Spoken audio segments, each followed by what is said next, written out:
What is up, everyone? Train Freak here, and today's layout update day. So, staging. I got quite a bit accomplished. But before we get to it, I always like to remind everyone, 8 o'clock Eastern, Sidetrack Sunday will be tonight on John with the Schuylkill River Valleys channel. So make sure you check it out. I have no clue what he's got planned. I don't even know if he knows what he's got planned. So, 8 o'clock Eastern tonight, make sure you check it out. I got a card up in the upper right corner.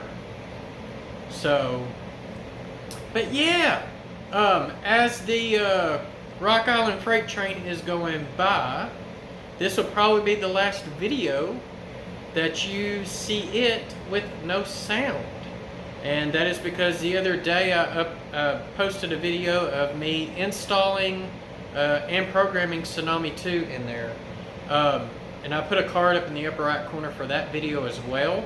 If you're into the more advanced programming, I went over a ton of CV values. So, you know, things that you can actually try on your own locomotives for those who have the Soundtrack Tsunami 2 decoders. Some of those values might work on the economies, but definitely the Tsunami 2. So, but behind me we got staging, and you can see I've got my dispatcher's panel, and I've already got started on it. And we got mainly 4 tracks of staging, all funneled into one track. And this is actually real time. The track's got power.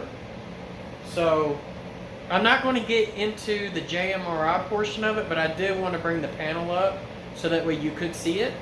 But let me show you everything that I got done and then what I plan on to do next. So stay tuned. Alright, so I guess we can start here. The first thing you got to have in order to have a layout is you got to have some type of power pack or system. For me, I'm an NCE guy. I used to have Digitrax years ago. Went to NCE, I will not go back, and that's just my personal preference. But here I have a 10 amp system. On the bottom, this is my 5 amp, or it's a DCC command station with the 5 amp booster on it. Now I know about the flashing light, and that's because I do not have the control bus plugged in from the command station to the booster side, because it's not powering anything up right now. I went ahead and skipped it and went straight up to another 5 amp booster. And that is because this is going to be powering the top level, this is powering the bottom level. As far as, you know, how many amps do you really need? A locomotive with sound typically uses half of an amp. So each of these now limit me to 10 locomotives, where before I only had that one, and 10 locomotives for the whole layout's kind of stretching it. So now I can get actually up to 20 locomotives, but 10 per level. So I have to keep that in mind. But that's the first thing I've got hooked up. So let's continue on. Next thing, we've got a Waybills here. Now, I know some of you have said, well, hey, you're using operations on JMRI. Yes, I'm only using that for my 1960 era, which is what you see in front of me. But I am going to be using car cards and Waybills for the other 2 eras. I didn't want to try to put all of that in JMRI and get everything all confused. So I was like, well, I'll do it that way. That way, if someone I know is coming over and they prefer the switch list, we can do 1960. Or if they prefer car cards and Waybills, we'll start off with 76. 96 will be a far future project. One of the other things I did was I renamed all my towns to prototypical cities that were on the Cotton Belt. However, it is not a prototypical layout. It will be a solid 100% freelanced layout with just prototypical city names. Okay? So keep that in mind. But Jonesboro, which is going to represent the most northern part of the route, I've got the 4 staging tracks for it. The 5th bin, we can just use it just to hold whatever. Maybe tools or something like a magnet, or, you know, for the sound cars, you know, because you have to do enable and disable with the magnet. So that is one of the things that I got done. Another thing that I mounted temporarily was my just plug light switch. However, I'm going to have to go and buy a spool of cable because this is not going to be long enough for where that stuff's going to be mounted, and I don't even know where I'm going to mount that yet. So, alright, continuing on, we're going to kind of go up under. Now, this sheet of plywood's just sitting here because it was just kind of acting as a, you know, holding stuff for me. But this one is actually in there. So we're going to kind of go under the layout so you can see some of the stuff I've done, because a lot of it is underneath. Alright, we've got the AIU-01, which is connected to our cab bus, and this is what our BD20s hook up to. And I'd like to say thanks to Jim Tedesco. He is the one who 3D printed these little holders for me, and I want to say Rick Bailey was the one who sent him a BD20 so he could design them. So if you want one, definitely get in contact with him. I'll put his channel up in a card in the corner for you. Alright, of course we got some Tortoises, and I labeled them, so that is the actual address for the Tortoise Switch Machines. So we got 3 of them, and that's all I've got in here for staging, because going from 1 track to 4 tracks requires 3 turnouts. The other thing I did that I did not do in the past is I've got a power routed here, and there's another wire, this one here, and it actually goes up to the frog. So my Tortoises are actually acting as frog juicers as well. Something new for me.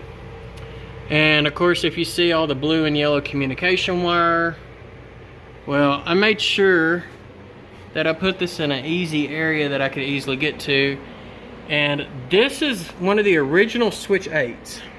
This is not the Switch-8 MK2. I do have a couple of those. The only downside about the original Switch-8 is you know, you can't choose between DCC power or DC power. Like, I can't hook in an extra power supply, not that I know of. Someone out there might have figured it out, but I'm one that I don't know it, and I'm not going to try it. The other thing is NCE has a button board, so you can't hook up a button board on it. So that's the other downside, but I'm only going to be using this for the mainline turnouts, for the dispatcher to only control, and not any other type of turnouts that go into a spur or anything like that. All of that will be button controlled, or dispatcher can control that as well, but I would prefer the buttons for that, as people that are operating on the layout can switch in and switch out. Alright, so let's go ahead and move up top. And I have my step stool here, and we actually got to climb in this little hole for the time being, and we can see what all track that I've got done. Oop, and we went out of focus. Maybe it will come back to us. There it goes. Okay, and I apologize if it's echoing up here, because I am up in the corner of the room. So we got the 4 tracks funneled into 2 turnouts. These are both number 6s, and I had to modify this one because the straight leg was too long, so I shortened it. This was actually the first one that I put in there, and I'm having an issue with it, but you can see where I modified the straight leg and cut it down. So this one I didn't have to modify because the straight was just going straight. And then it comes into a curved turnout. So this is a 30-inch radius curve here. So the outside track carries that 30-inch. The inner track actually carries a 28-inch. And so that's 30-inch radius on 30 degrees. So that would allow me to, you know, start my staging my ladder a little bit longer, and I went with the compound ladder method. Otherwise, this would have been the first turnout, and you could imagine if I added you know, a couple more turnouts here, that track 1 would be really short. It would probably start very close to where that locomotive is, and now you can see I could probably get about another 80 scale feet into the front of that train. So road bed here, This is going to be part of the loop of the next town. I'm not going to tell you the name of that town yet. The Sidetrack Sunday guys knows what it is, but I'm not going to announce it yet until I get more bench work built. But I went ahead and drew this black line here, and this is going to be the backdrop that is going to hide staging from the layout. So it is going to be a removable backdrop. I'm still trying to figure out how I'm going to do that. It will be 18 inches tall. It'll probably have a leg on this side because I'll have enough room for it. Maybe an upright in the center and a leg at the top that's going to go to the wall, and it just kind of rests up against the wall. So I might do it that way, and probably the same over here. Just kind of run it up and over.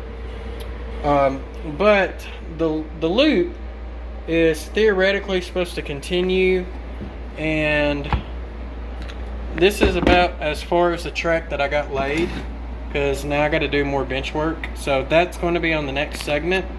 But right here would actually be the end of the straight leg on the next turnout.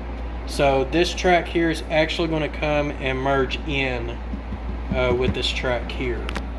And then from there we'll just continue going off that direction. Alright, so other than that, that's really what I've worked on, and to some it might not look like a lot, but let me tell you, that's a lot. Laying track and getting everything wired up was really fun. You know, because I had to run the cab bus, the track bus, and then of course all the jumper wires from the BD20s to the AIU-01, and I do have another BD20 right under here because I've got a feeder line there. So this is actually creating a block. This block is going to be named Jonesboro Main, and the Jonesboro Main does include this switch, this track, and these two switches here. If you noticed, on the legs of the switches I do have insulated rail joiners, which this block is Jonesboro 1, Jonesboro 2, Jonesboro 3, and Jonesboro 4. So, yeah, as far as block detection and stuff like that, I won't have any signals back here, but I will have a signal right here, well, not right here, but at the next block, aimed that way. So, which will probably be, the end of the block will be right here. So with the turnout here, you're going to have signals from this direction, and that way too. Or I might not adopt the signals at all and just go with classification lights. And for those who don't know what that is, feel free to ask, and I will be more than glad to explain it to you, because understanding how signals work and how classification lights work is very, very complex, and signaling did not really come into full swing until I think the 80s. So yeah. Alright, well, other than that, like I said, 8 o'clock Eastern tonight, John Schuylkill River Valley is hosting Sidetrack Sunday, so I hope to see you there.